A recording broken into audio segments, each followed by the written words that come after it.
Today, we are becoming obsessed with playdates. Yes, playdates as adults. I have been playing a lot lately, but also reading up on play and playing as an adult and all of the benefits. And one post stood out. Adults still need play, especially creatives. And that was exactly what I was looking for. And the author, Sheryl Garratt, talks about all the benefits of play and also that she actually has her clients who are creatives go on playdates with other creatives and artists. And I knew that I wanted to know more. So let me introduce you to Sheryl, a coach and creative powerhouse, helping artists and entrepreneurs ditch the drama of hustle culture and step into their best work and their best life. With over 30 years of experience as a journalist, an editor, and author for iconic publications like The Face and The Observer, she knows what it takes to turn an idea into impact. And now she's on a mission to help creatives tackle their next big project with less sleepless nights, way more fun, inspiration, and balance. And Sheryl, I absolutely love your newsletter, The Creative Companion. So, plug for anyone who's listening, definitely go to the show notes and get on her newsletter. But Sheryl, welcome to Becoming Obsessed. Thank you. Nice to be here. I am really excited to know more about these play dates. So let's jump right in. Tell me more about these creative play dates that you have your clients go on and what those look like. Yeah. I mean, one of the things I noticed in my life as a journalist, I interviewed a lot of artists and architects and writers and musicians. And I think it's quite hard to be successful in a creative field unless you are quite playful. I think play is part of how you discover things. But I do want to say this is not an original idea of mine. This is from Julia Cameron's book, The Artist's Way. One of the Yes. tools she suggests you play with are artist dates. I started calling them play dates because I found when I talked about artist dates with my clients, they all started doing things that were good for them.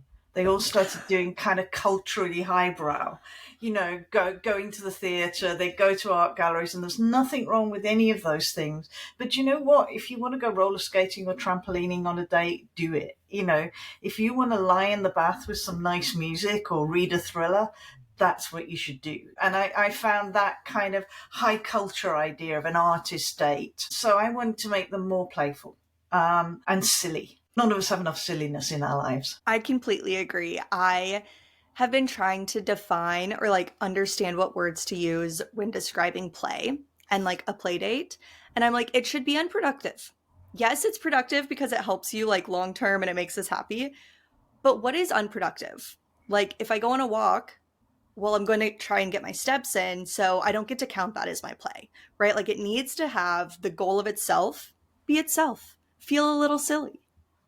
Exactly that. And I think the thing about creative work, especially, is a lot of the work doesn't look like work from the outside. A lot of my work as a writer is researching, is reading, is meeting interesting people and talking to them, is staring out the window gormlessly, is kind of making weird connections in my head between two things that weren't connected before. That whole idea of not going down the rabbit hole so that you can focus on the task at hand. For creatives, sometimes we do have to go down the rabbit hole and give ourselves full permission. But I find talking to a lot of my clients, they feel guilty about that part of the job. Mm. They say things like, look, all the other mums at school don't think I've got a proper job anyway because I'm an artist. If they see me trolling around an art gallery in the middle of the afternoon in town, they'll think I'm even more fly by night. And you're just like, well, first of all, they're in town, so if they can see you. But secondly, who cares what other people think? There's also this argument about play and time off, that it's like if you play more, if you take more time off,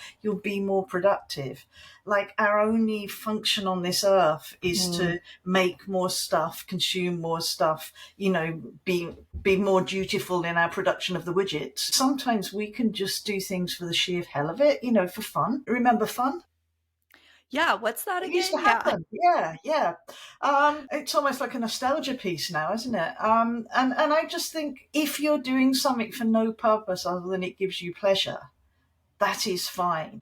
What I will say is, in creative work, if you do that consistently, it will also pay off with your creative work, because you will suddenly connect something you saw at a gig with a movie you saw when you sneaked off to the pictures in the afternoon, with something you've read, and it'll turn into something completely new. But that is not the reason to do it. The reason to do it is just to be more you and explore who you are. We get very used to the idea that, oh, my idea of fun is this. And for a long time, I got fixed in the idea that my idea of fun was going to a dance club, going to a nightclub and dancing all night. And it really was my idea of fun until my mid-30s. But you know what? I'm 60 now, and my knees hurt if I dance all night, and I get a bit tired. So now my idea of fun is 5 or 6 friends for dinner and really good conversation. But I carried on pushing myself to clubs thinking, what is wrong with me? Why am I not enjoying this? Far longer than I needed to. And we can change. But the idea of regular play dates is you're exploring this stuff. I once had an absolute fixation. So I was a certain age when Ghost came out, that pottery was something I wanted to do, that I would be there with the potter's wheel making these. And we had a program about making pottery came on TV here, and I got quite obsessed. So in the end, I booked a session with a potter thinking this is definitely something I will do regularly. I didn't like it. The clay was smelly. I wasn't very good at it. My hand-eye coordination's terrible at the best of times. I just made a mess, and not in a fun way. But it was still really constructive because I found that out. And since then, I found different ways of making things that I do enjoy. So sometimes they're just an exploration. If you're wondering about something, why not book a class and go and try it? Why not book a session with somebody and experiment with it? And it doesn't matter if you don't like it, you still found something useful out. I like to say, do something you're bad at instead of like try something new. Because a lot of us, entrepreneurs, creatives, there's a tinge of perfectionism. And if the goal is to be bad at something, well, then you're doing great. You're perfect at being bad at it, right? Exactly that. Over the holidays, really like, what am I going to get my clients and my team and some of my friends? And I found at home pottery kits, and I bought like 10 of them, and I gave them to everybody that was like on my list. And now I'm just like, I need to actually schedule the play date with the people who are local, so we actually open the kit and use it, and it doesn't just sit. But it's like, yeah, just try it, and maybe you'll hate it, but at least you can enjoy the experience of like being alive and being human and just having an experience, good or bad. And what I got from that day is I had such a great conversation with the potter who'd done the session. She was an amazing woman and really, really good at it. So I still had a great day and met some interesting people. You talked about the club scene, and I actually know that you wrote a book, Adventures in Wonderland. Yes? That's right. Yeah. And I was so curious about that. I would love for you to tell me more about that. But first, what you were saying, where it's almost like we lock ourselves into these labels of like, this is what I do for fun, or this is what I do to enjoy myself, or this is a part of my identity. And then we get so stuck that we forget to keep exploring, or we don't realize that it's no longer giving us joy. Yeah, we grow things, and we're allowed to evolve and change. It doesn't mean there's anything wrong with you. It doesn't mean there's anything wrong with your friends who are still enjoying this thing. But, just constantly exploring and seeing what's out there is such a great way of staying engaged with the world. And it's such a great way of having fun. So tell me more about this book. Where did the idea come from? What was the process of researching and writing?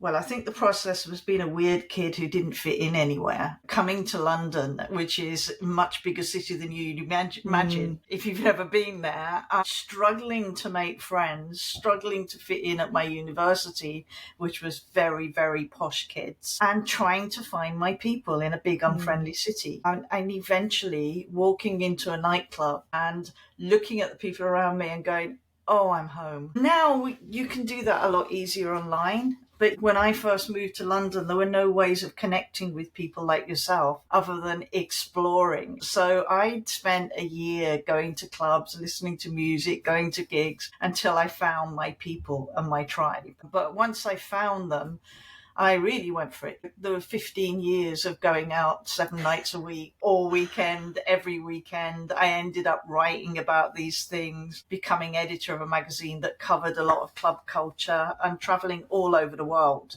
to interview dance music artists and go to clubs. And when there was the huge explosion in house music, I was really lucky to have been in, most of the clubs in America, most of the gay clubs where that music originated, in Chicago and in New York. When it exploded in the UK, most of the club promoters and DJs who were central to that were my close friends.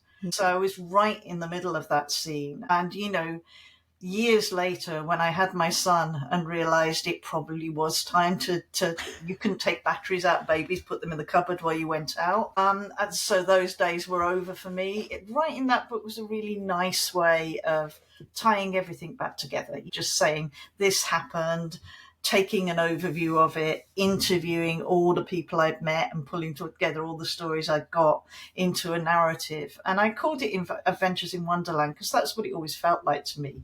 You go to a really nondescript building, a parking garage in downtown New York, you go through a door and you'd be in the Paradise Garage in the most extraordinary club in the world with the most beautiful people in the world. To me, it was always like entering kind of huge playgrounds where you could be what you wanted and do what you wanted. And also as an introvert, it sounds a weird thing, clubbing for an introvert, but I always like the privacy of the dance floor. You can be part of something bigger than yourself, and feel like part of the music and part of all the people on the dance floor, but also oddly private. No one's looking at you, especially in a club in like Paradise Garage. They're looking at the beautiful boys dancing over there. They're not looking at you. And I always loved that I could kind of lose myself in the music, kind of make lots of friends, but also it's quite a good place for an introvert, I think, a club. I love that perspective. And I know exactly what you mean, where it's like sometimes I'm like, nobody talk to me and let's just dance this out. Exactly that. You had your son and then quite literally closed the book on that version of play in your life. From there to here, what other phases of play and exploration have you gone through? Maybe some of the ones that mean the most to you, or how, if you ever lost that and have rediscovered Oh, I've play. lost it many times. The first lesson I got from that was from my son. When he was about 3, I was the editor of a national newspaper magazine. I was working really long hours, and I had one afternoon a week off work. I'd negotiated that when I took the job, so I could spend time with my son. But what I would do on that Wednesday afternoon, it always was plan a really tight diary of kind of, activities where we were going to have fun in capital letters. And this one rainy day, I just bought him some new bright yellow boots, which he put on, and he was very, very pleased with them. And we were going to a play activity where we were going to meet some of his friends and he was going to have fun, and we were late. So, I'm not looking at him at all. I'm trying to pull him down the street going, come on, come on, come on. And he's just like, Mom, look. And there was a puddle. And he wanted to jump in the puddle with his boots. And I'm like, no, we haven't got time for that now. We're having fun. And then I suddenly heard myself say that and heard how ridiculous it was. So we stood and we both jumped in the puddle and we got soaking wet and we got absolutely filthy. And he was the happiest he'd been in a long time. And I realized that sometimes that's what we're doing in life. We're on this hamster wheel of running to the next activity when all we have to do is stop and be where we are. And I think there's nothing better than a toddler to teach you that. And after that, our Wednesday afternoons were far more about me saying to him, what would you like to do today? You've got me for the whole afternoon. We can do anything we like. What would you like to do? And, sometimes it was just building something with Lego bricks. Sometimes it was going to see his friends and running around the park being an airplane. Sometimes it was lying on a blanket just looking at the sky and watching birds fly over. That lesson to slow down sometimes and just be somewhere And it hasn't got to be somewhere grand, and it hasn't got to always be Taylor Swift tickets or, going to Paris. It can be a puddle in the road, it can be that simple. But having learned that, it's not like I got this Buddha like enlightenment and kept that. Oh no, I forget it again and again and again.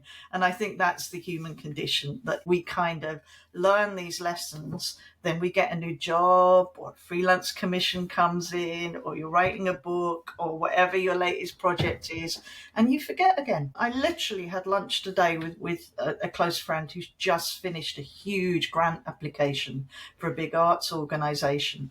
And she said to me, "What do I like? What do I do for fun? Because I've spent a week walking around my house touching things, trying to remember." And I was literally, "You like music and cooking?" Yeah. You're like, I know this for you. Yes. Yeah, start there. But I think we all, you were nodding, and we all recognize ourselves from that. I was terrible as a journalist. I had a long period when I was writing a lot about film, and I would sort of fly to LA and back to do an interview. And I would come back in this kind of zombie condition, having gone there and back in 48 hours and done maybe one, maybe two big interviews, where I just walked around the house thinking, why am I here? Why am I standing in front of the fridge again with the door open? And it's so easy to do. We never know when we're really tired what we really want. Even just this past year, 2024, I hit a point where it was like, all I do is think about work. Like, I don't Yeah. know what to do with myself. I'm going to open my laptop, and I don't want to open my laptop anymore.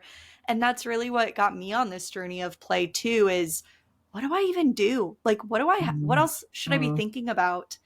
And it so much is those moments of like jumping in the puddle. If you didn't jump in the puddle with your son, you probably wouldn't even remember what that play date was all these years later. Yeah. And it's, how do we focus more on, at the end of the day, what moments did I have today? Especially knowledge workers and people in creative industries, people who set their own structure. I think it's really important that you have a point where you close that laptop and it stays closed till the morning, where it's like you have decided this is enough. And we've all been through those phases where we kind of realize we're in bed again with the laptop and it's 1 a.m. and how did we get here and did we eat tonight? I can't remember. And it's fine when you're on a deadline and you've got something to deliver, and we all have to do those periods. But it's also, you need to know when to stop. You need to know the work is delivered now, the laptop goes away for a while. And I have to set constraints for myself all the time. I set working hours and I don't always hit them. Of course I don't. If I've got a client in LA who needs to talk to me urgently, I'm going to do an evening appointment, even though I don't particularly want to. But as a rule, I try and set my work hours. And if I do something outside those work hours, for instance, I do regular workshops online and I do them at 7:30 at night, the next day I'll schedule the morning off.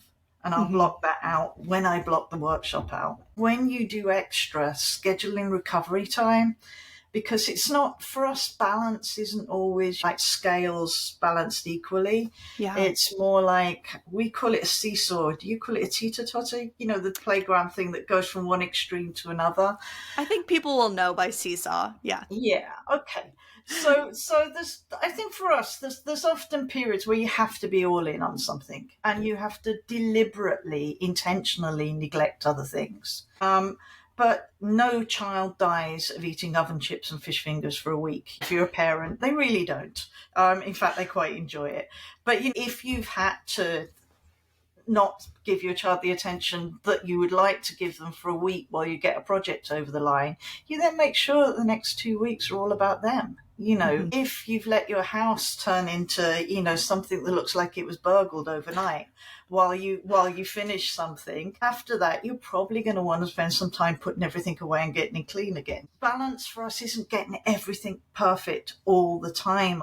It's about, this is what I'm focusing on right now, and I understand that I might miss a few other things, but then it's looking at what you missed and going like, right, okay, so what's the next important thing? And moving your priorities around rather than trying to do everything all at once and doing all those circus metaphors of plate spinning and juggling. And realizing it, like being aware that there's these teeter-totter seesaw moments, and then on them, like you're saying, this week, I need to focus more on this. And it is okay if I let these other things slip, or I'm giving 90% to this project for the next week. Yeah. I only have 10% to give in other places. And then for the next week to say the project is done. Now it can give 0% to it until the next project starts, but having that awareness to be able to not only make those decisions and do the teeter totter, but be okay with yourself in those moments and not beat yourself up and have that guilt about not being 100% in all areas of life at all times. We've all been sold this myth of Superman to an extent, but Superwoman definitely, where we do everything perfectly, from looking like a fashion plate to having a career to being the perfect mum to being Martha Stewart at home. We do all of that all the time, as Ginger Rogers says, backwards and in heels. It's too much and it's not possible, and it's just 100 years of advertising has sold this idea that we can do this. We can't. We can maybe do one of those things. We can maybe be okay at the others, but we can't be perfect at everything all the time. And even, what you were talking about a project being done, we need to define what done looks like, because done is not always perfect. And also done doesn't need to always be perfect. Mm-hmm. There are times when I'm rewriting something for the 500th time, and then I think, this is an email that 2,000 people are going to read. Most have been on my mailing list for quite a long time, and they like me. So it's fine at this point. 80% is fine on this particular thing. And before I start any big project now, I write down constraints. What will done look like? What am I willing to let go of not being perfect in this? And where will I get in my own way? How will I overcomplicate this? I overcomplicate everything if you give me a free rein. Ask me to write 5,000 words and I'll start working on 3 volumes of books. So I have to kind of put constraints, but I think we all do, because the constraints used to be built in. We used to have jobs in offices that closed at 6 o'clock and everyone went home. You used to work in factories where a sound went off and everybody clocked out and went home. Now that we're all available 24/7 on our devices, now that boundary between work and home is got very, very blurry, we have to set constraints for ourselves, and we have to know what is enough for a day. Yeah. When are we finished and when can we rest? And what is enough for a project? When is this particular version of this project done enough for us to let go of it? You just said something that I've read that you said somewhere online too, and I don't want to breeze over it, but when do we get to rest? Like, no one else is ever gonna set that for you and say, like, great, you've done a good job, now rest. And you're gonna feel that unless you've defined it and set it for yourself. One of my friends, Pristede, who also was on Becoming Obsessed, she said something this past year where she said, put rest on your calendar first. Rest is the first priority, because productivity will take as long as you give it. We can do so much more in a short amount of time if we just have those boundaries set, but we will never just rest more. And then on the flip side, I also have learned that your body will not rest for too long. Like, your body will tell you when you're done resting.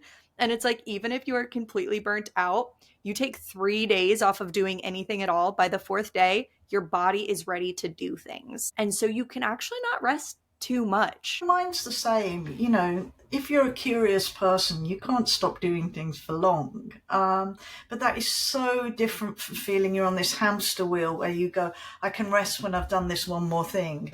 And then you add another thing and another thing and another thing. People say to me all these things like, when I've cleared the decks, when I've got my inbox to 0, but it's like, even if you get your inbox to 0, leave for 20 minutes and it'll be full again. Yeah.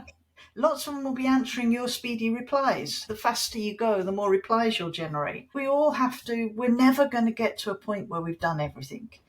I've just been reading a book about that was set in medieval times, where you really could read all the books. Mm-hmm. You could read most of the books that were out there if you could travel all across Europe.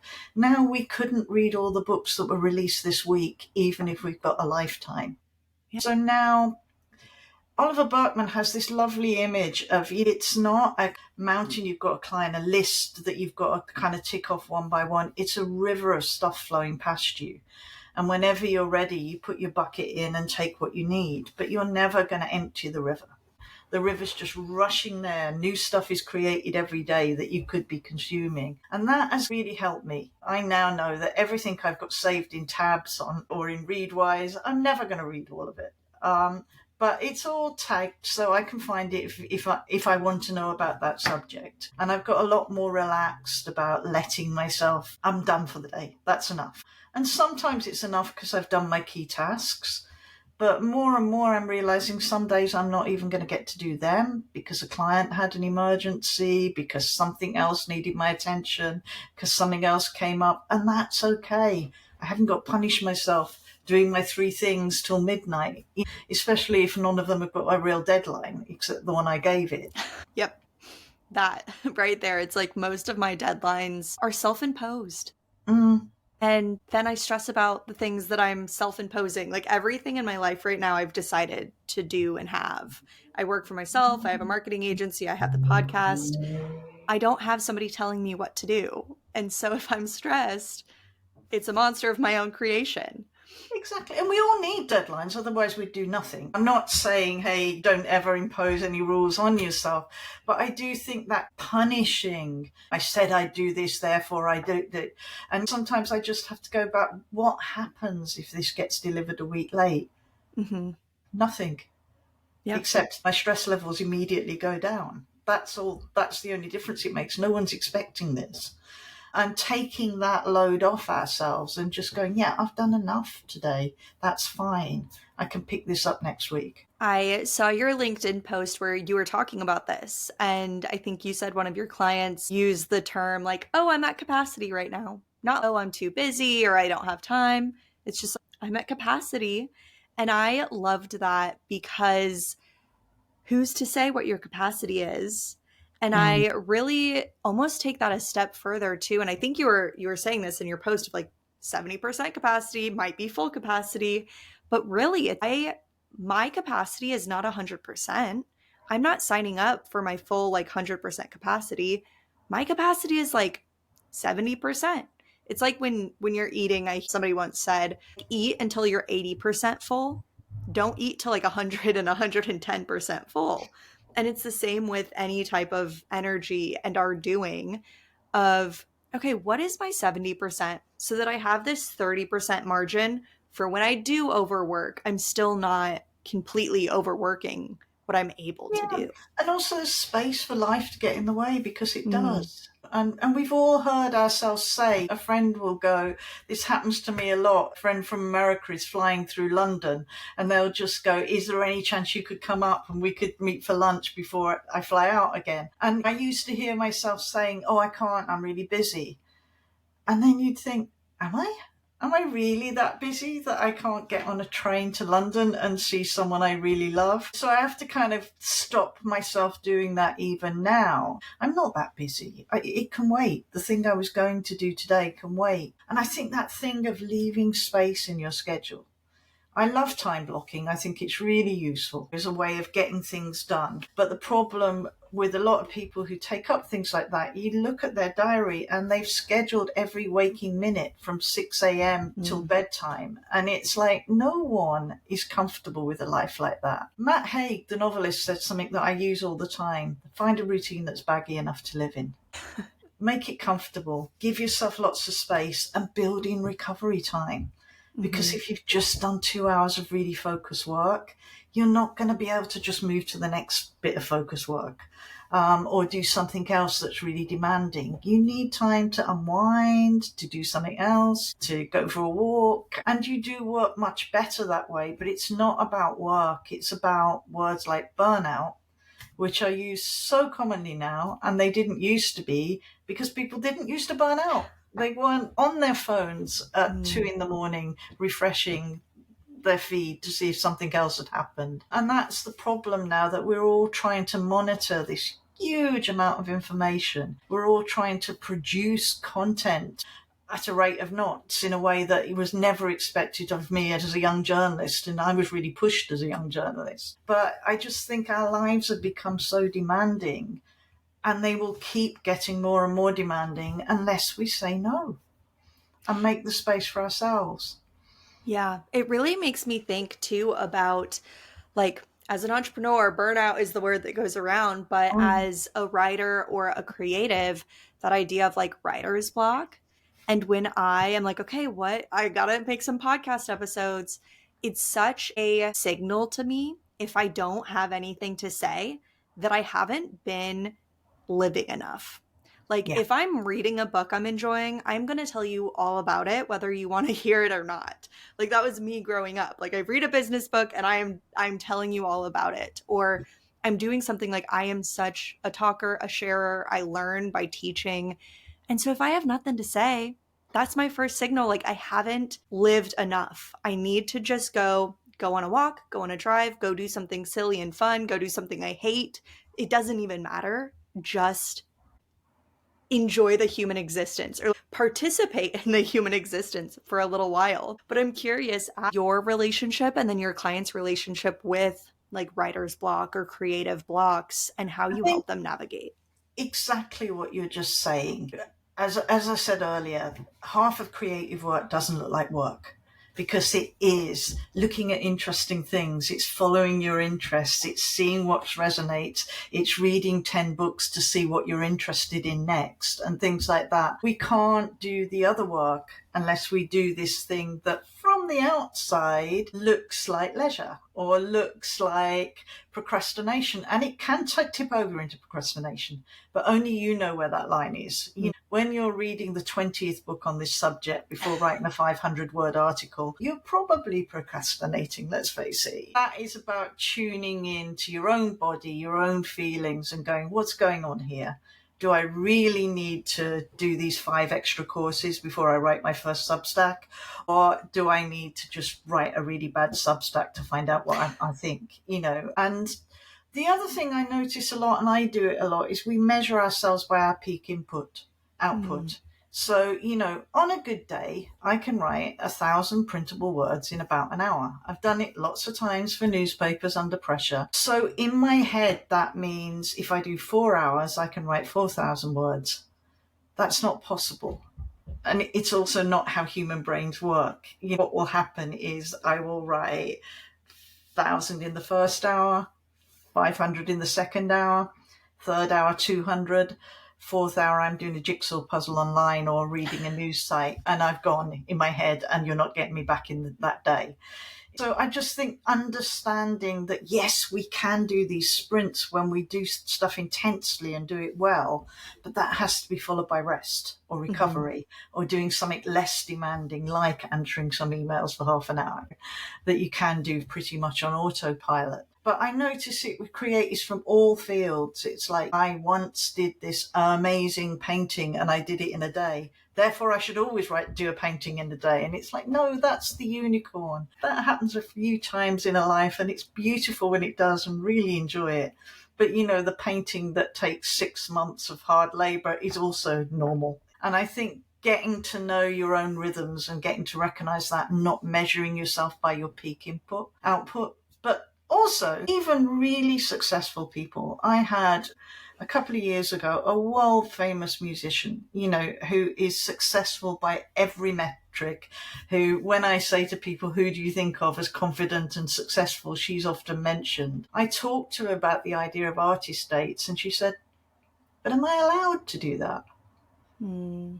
And you're like, well, let's look in the handbook of world famous pop stars, shall we? And find out what the rules are. Of course, you're allowed to do that. You can do anything you want. It's And up we're to you. all, yeah, and I get clients as well, and really smart, intelligent, successful people going, I went on a play date, but all I really did was walk in the woods. Am I doing it right?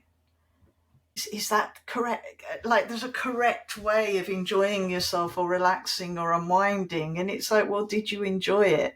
Well, yeah, it was actually really nice. Well, then you did it right, didn't you?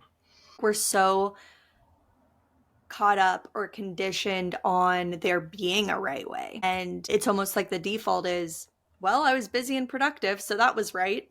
Even though it's probably not right. But going out and walking in the woods and enjoying and feeling like, am I doing this wrong? This is kind of silly.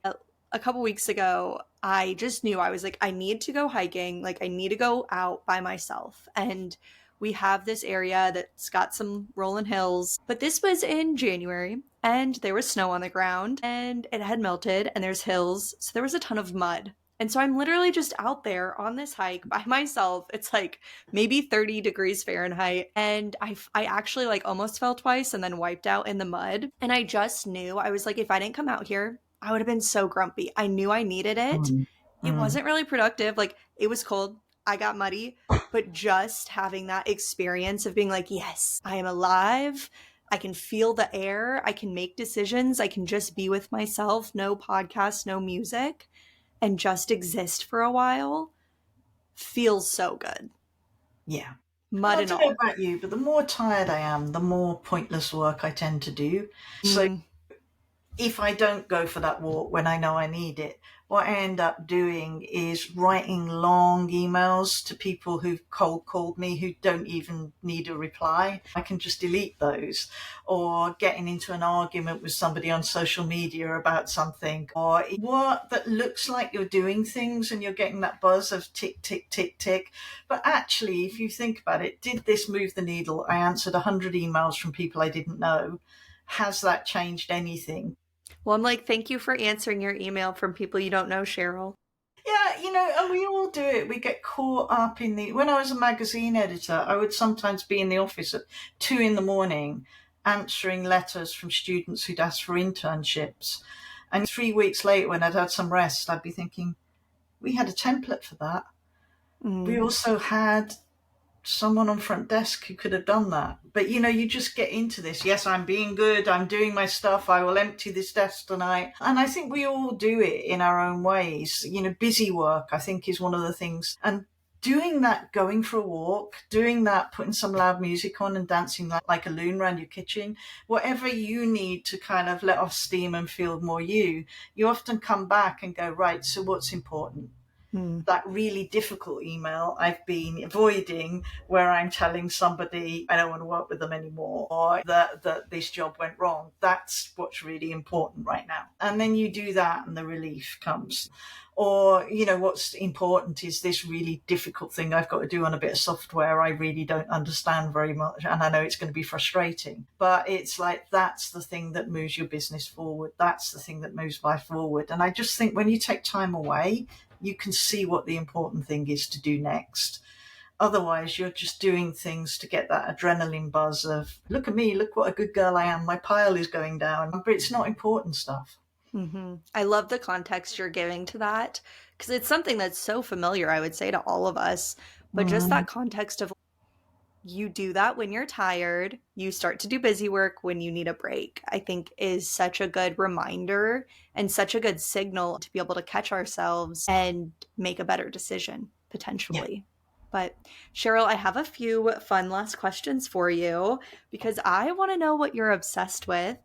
And I want to know what you're obsessed with when it comes to play, exploration, experimenting right now. I have been obsessed with an exhibition that's on in the gallery about 30 minutes away from me, and we're going there tonight because it's the last night of it. And it's an artist called Anya Galicio, and she is all about decay and change. And Hmm. she did a wall of really beautiful green shiny apples all threaded on ropes, and it looked beautiful when it first put up. That was 3 months ago, and they have rotted down nicely, and it is really smelly now. So we're going to go and say goodbye to that. But I have been to visit this exhibition. There are various other things that have fallen apart or decayed through the 3 months. I must have visited it at least every 2 weeks because it's just so interesting to watching people respond to this thing, and also to watch it fall kind of artfully apart in the gallery. So I guess that's been my current art obsession.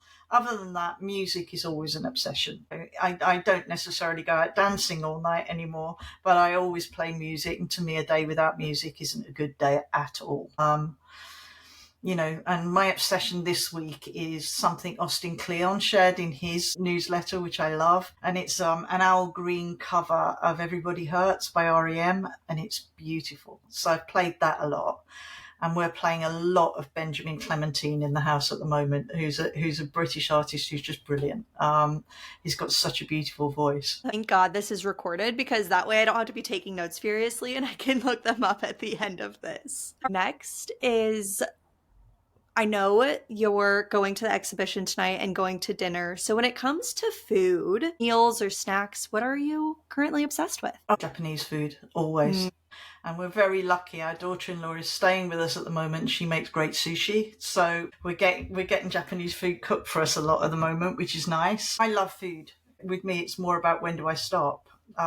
Where we're going tonight, there is the best Italian restaurant, and the chef there is cooking her grandmother's recipes, and she makes some they sound so simple on the menu, and you're like, this is the best pasta and tomatoes I've ever tasted. I don't know what she does to it. There's some kind of magic she puts into really basic ingredients, but that's what we're going to be eating tonight. You've mentioned a lot of good books and resources today. When it comes to what's filling your cup, what you're learning from, maybe podcast, books, other creators, who is really filling your cup? Who are you obsessed with, or what are you obsessed with right now? That's a really good question, and I'm going to have to overthink. Podcasts I haven't been listening to as much because I just overdosed on them last year. I was kind of listening to them constantly and realizing I'd been neglecting music a bit. And books, I am a voracious reader. I read probably 3 books a week at least. I read really, really fast. I love crime fiction. I'm looking for new crime fiction. I need a new author who's written at least 20 books so I can just gorge on them. But in terms of inspiration, Julia Cameron's book, The Artist's Way, is something I go back to again and again. Austin Kleon, who I've mentioned, his 3 little books on creative process, and I'm not saying little in a patronizing way, they are very small, but they are packed with wisdom. And is he the author of How to Steal Like an Artist? Yeah, and show your work. And he's just really great. Lots of times I think I've thought of something really smart in a blog post, and then I'm looking at one of Austin's books and go, oh no, That's where I got from him again. He does a great weekly newsletter with loads of kind of recommendations and stuff, which I really enjoy. And Elizabeth Gilbert, I just find a constant source of inspiration. But I also, any conversation with a creative person, I find so interesting. And one of the great privileges of my job as a coach is I get to talk to really interesting people and say, well, rewind, how do you do that? Tell me about the process involved in making that thing, because it's always interesting. And also tell me what was going on in your mind when you thought of that idea, or where did that weird thing come from? I just love having those kind of conversations. And the great privilege of coaching the kind of people I do is I learn every coaching session I do. I come out of every coaching session with a list of kind of things to look at, new artists to look up, new books to read, or just a really great way of looking at the world, that I would never have thought of. And I do that all the time. You said in that blog post, I said one of my clients taught me this phrase. And I think it's just one of the joys of working with really smart people. You just learn constantly. Speaking of, Sheryl, if anyone's listening today and they want to connect with you, they want to work with you, how can they work with you? I do one-to-one coaching. I do an annual group a 10-week group coaching program. But mainly now I'm doing workshops every 6 weeks or so. I'll do a workshop on a subject that's relevant to creative professionals, but you don't have to be a creative professional to come along. And I guess the best hub for all of that is my newsletter and my website, which is thecreativelife.net. And you can sign up for my newsletter there, and I'll put everything I'm doing in there. And also, I just love hearing from people. So, if listeners to this have got problems around play and creativity, I guess another resource to point people to is I've got 100 ideas for play dates, a blog post. One of the things I get a lot is like, well, what on earth would I do if I took an afternoon off? So I just wrote 100 ideas. And if you can't think of any way of playing, start there. You'll find something, and then you'll think of ideas I would never have thought of. And that is how I got in touch with Sheryl too. I stumbled upon that blog post and the other one that I mentioned about playing as an adult. And then I got on your newsletter and responded to your newsletter because I find that cold emailing people after they email you first works best. But I'm so happy that I found you and I did that. Today has been so much fun. It feels like playing, like everything you were just saying, talking to your clients, people who get it, people who are trying and are actively living a good life and creating and questioning. And I feel like that's you embody all of that as well. And so this has been really fun. Thank you so much Been for a coming joy. Thank on. you. Now, let's go get obsessed.